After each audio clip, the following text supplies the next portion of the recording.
Hello बच्चों, आज हम आपका हिस्ट्री का चैप्टर आगे बढ़ाएंगे।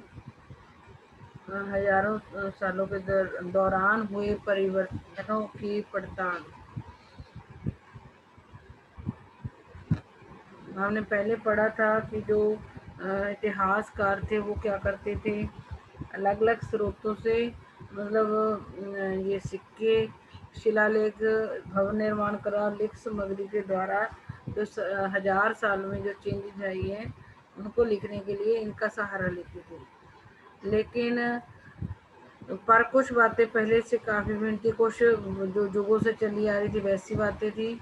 इस युग में प्रमाणिक लिख सामग्री की संख्या भी, हमें लिखित सामग्री भी मिली है 700 से 1750 के बीच में, और वो आश्चर्यजनक तरीके से उसमें जो तरह तरह की सामग्री मिली है।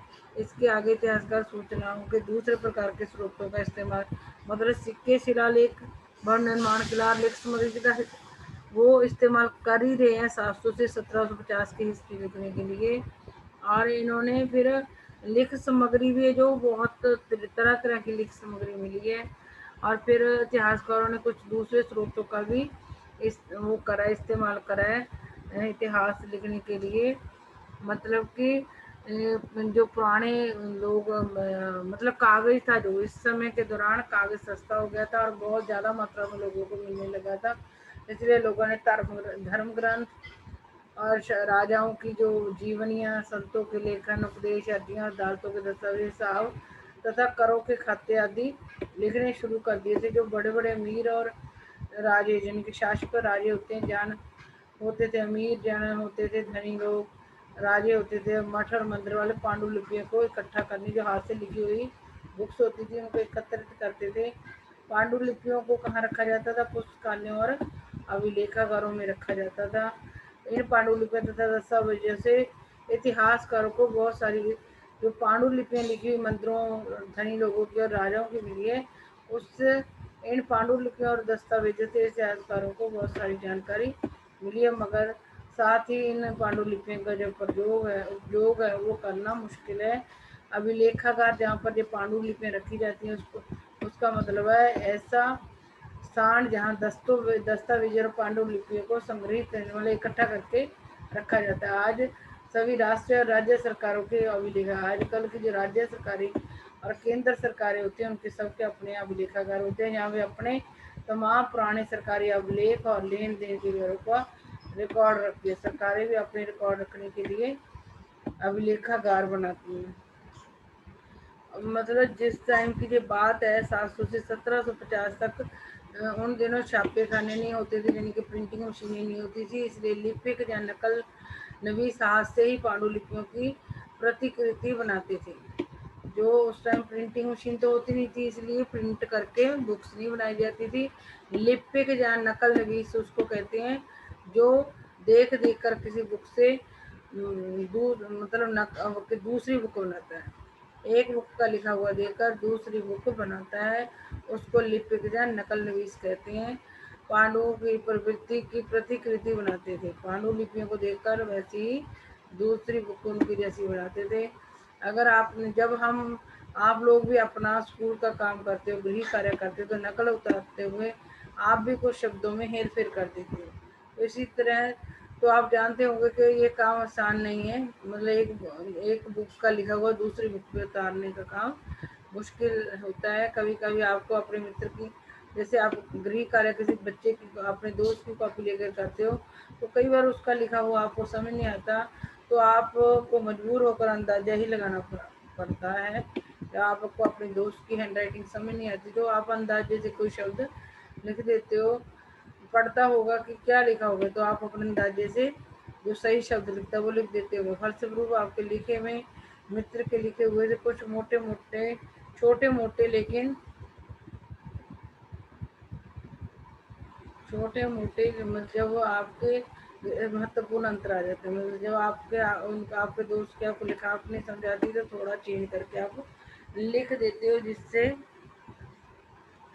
उसमें क्या होता है थोड़ी बहुत चेंज आ जाती है आपके दोस्त के लिखे हुए और आपकी। ऐसे ही जब पांडुलिपि की प्रतिलिपि बनाने में भी कुछ कुछ यही होता था।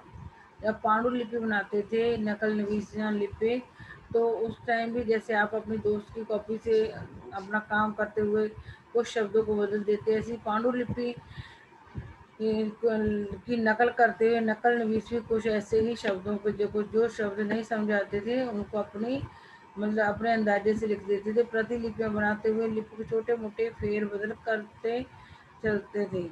मतलब हर लिपिक कुछ ना कुछ उसमें शब्दों का हेर फेर कर देता है, कहीं कोई शब्द कहीं कोई वाक्य। सदी दर सदी प्रतिलिपियों की भी प्रतिलिपियां बनती रही।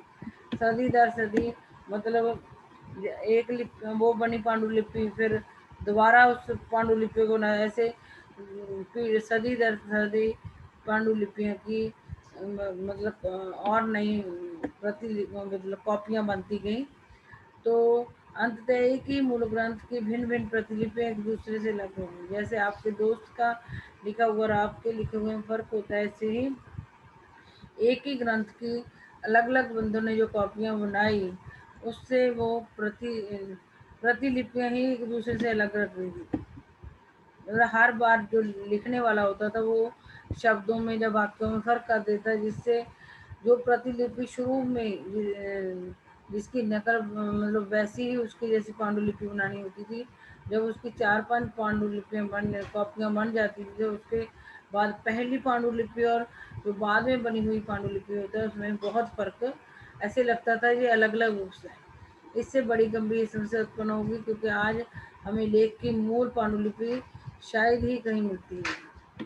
मतलब जो असली बुक लिखने वाले लेखक ने लिखी थी वो उसकी नकल करते करते वो असली पांडुलिपि अब मिलती ही नहीं है। लेकिन जो उसकी नकल है वो असली पांडुलिपि से बिल्कुल अलग हो गई है।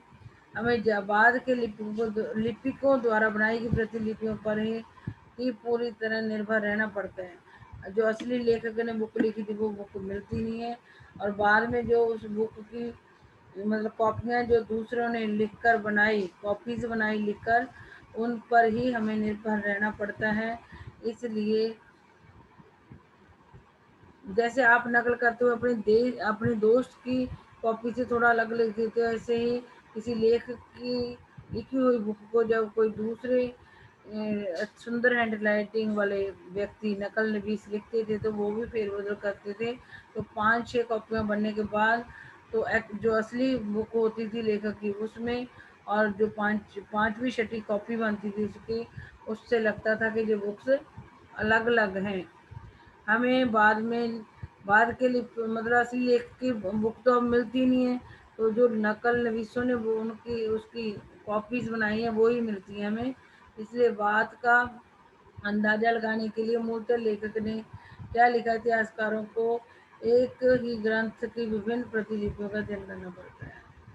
मतलब लेखक ने क्या असल में लिखा था, इस चीज का पता लगाने के लिए इतिहासकार को उस लेख की बनी हुई उस लेख की बुक की बनी हुई कई कॉपीज को पढ़ना पड़ता है। जब इतिहासकार किसी लेखक की असली बुक ढूंढता तो वो मिलती नहीं है। उस बुक की जो नकलें होती हैं, अगर वो जितनी नकलें होती हैं इतिहास पर, वो सारी बुक्स पढ़नी पड़ती है ये जानने के लिए कि जो असली लेखक था उसने क्या लिखा था अपनी बुक के अंदर। तो ये भी कठिन कार्य है। कई बार लेखक स्वयं भी समय समय पर अपने मूल वृत्तांत में संशोधन करते थे, और कई तो लिखने जब नकल उतारते थे लेखक की बुक का उस समय चेंज करते थे, और कई बार लेखक स्वयं भी समय समय पर अपनी जो बुक लिखी होती थी उसमें थोड़ा बहुत बदलाव करते थे। 14वीं शताब्दी के इतिहासकार जियाउद्दीन वर्दी ने अपना वृत्तांत पहली बार 14वीं शताब्दी में इतिहासकार जियाउद्दीन बर्नी ने अपनी जीवनी लिखी होगी 1356 में, और दूसरी बार इसके 2 वर्ष बाद लिखा था। 1356 के बाद फिर उसने अपनी जीवनी लिखी थी। दोनों में अंतर है, लेकिन 1971 तक इतिहासकारों को पहली बार वाले वृत्तांत की जानकारी ही नहीं थी। जियाउद्दीन बर्नी ने अपनी जीवनी लिखी थी 1356 में, और उसके 2 साल बाद भी उसने उसमें चेंज करी थी। लेकिन 1356 वाली चीज या 1358 वाली जो बुक लिखी थी जियाउद्दीन बर्नी ने, उसके बारे में 1971 के जो इतिहासकार थे उनको नहीं जानकारी थी। ये पुस्तकालयों के विशाल संग्रहों में दबा पड़ा था। ये जो उनकी असली बुक थी जो दिन बनने की 1356 और 1358 वाली, वो जो लाइब्रेरीज होती है उसकी, जो बड़े बड़ी भंडार होते हैं बुक्स में, उसमें वो दिन बनी की असली बुक वो मतलब कि दबी पड़ी थी। और किसी को भी उसकी दिन बर्नी की अपनी लिखी हुई बुक के बारे में 1971 तक, यानी कि 600-700 साल तक किसी को ज्ञान नहीं था कि दिन बर्नी की असली बुक भी किसी पुस्तकालय में पड़ी है। आज हम इतना ही पढ़ेंगे वीडियो में। आप लोग इसको अच्छी तरीके से समझ लेना कि लोग इतिहासकार इतिहास लिखने के लिए कौन कौन से स्रोतों का इस्तेमाल करते थे। लिपिक वो होते हैं जो सुंदर हैंडराइटिंग में लिखते हैं।